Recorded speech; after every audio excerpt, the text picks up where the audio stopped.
Muje gukora iki hano? Tuje hano.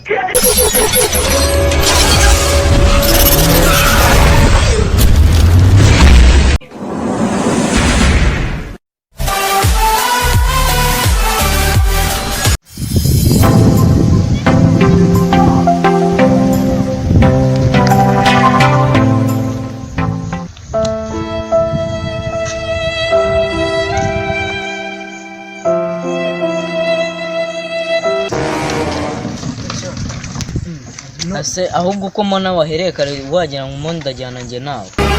Mfite tester mu mutima kugira ngo umenye aho turi kuza. Ubwo mana ibyo tubyihorere.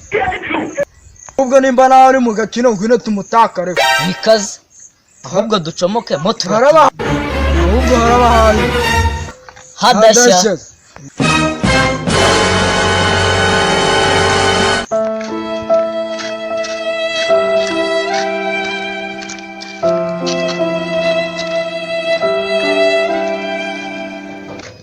Muje gukora iki hano? Tuje hano. Tanga ni karibi wanje.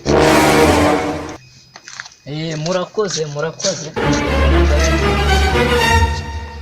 Ewa none se mwayemeze mutahangaye wayo. Shana ribi kabisa ewana twe tunagukumbuye.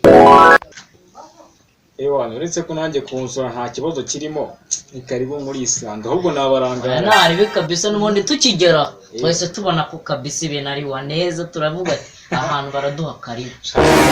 Ibyo se nakirirwa mbitinda kuko jewe iyo nkibona ahantu bitamvuga ati ahantu baranyinjiza. Uretse n'ubukene hato na hato ariko ntabwo twabura kageze hose kabisa ewana ubu nukujya mu biyedi gucukura imisarani n'ibyo kabisa.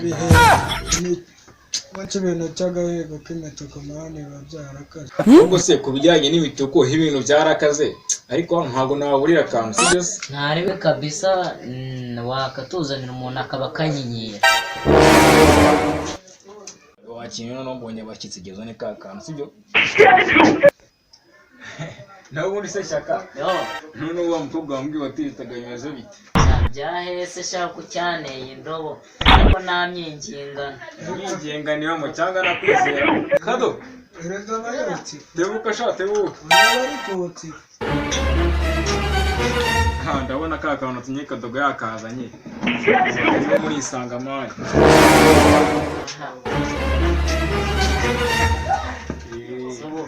Ubusa ubwizi zose turazimarara.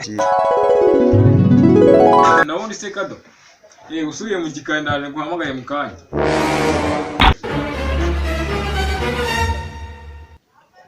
Ewana ariko buri iki cyana nubwo kizigotomera gisinda giseka. Uyu mugabo sinda seka kabisa. Ampaye inka rero. Wa mugabo uzikwereje. Ariko buri agiye sinda nk'umugabo. Ko mbona utamutunguye umugabo. Nkubwire. Ese ubu turataha. Tambira kwinisa yanjye wagizemo aka kanya. Ahubwo twitahire. Nabonye kano kagabo kana twicira ahangaha. Ndadukubita ndakayobewe se. Ahubwo bibaye byiza wahaguruka. Agenda.